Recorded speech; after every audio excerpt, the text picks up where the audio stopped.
Aslında baktığınızda destekler iki sınıf halinde veriliyor Ticaret Bakanlığı tarafından. Üst sınıf Turquality desteği, alt sınıfta marka destek adı altında konumlanmış vaziyette. Şimdi Turquality desteği ve marka destek desteği baktığınızda çok benzer ama limitler farklı. Bu nedenle öncelikle bu iki ayrımı yapmak istedim. Turquality kapsamında yıllık 380 milyon TL'nin üstünde destek almanız mümkün.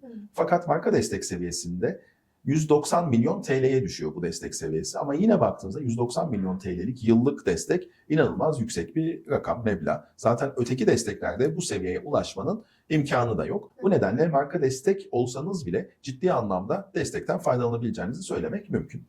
Şunu da ekleme yapayım. Turquality olduğunuzda, yani daha üst program dahil olduğunuzda bu destekten 5 yıl faydalanıyorsunuz. Marka destek olduğunuzda ise 4 yıl boyunca bu destekten faydalanabiliyorsunuz.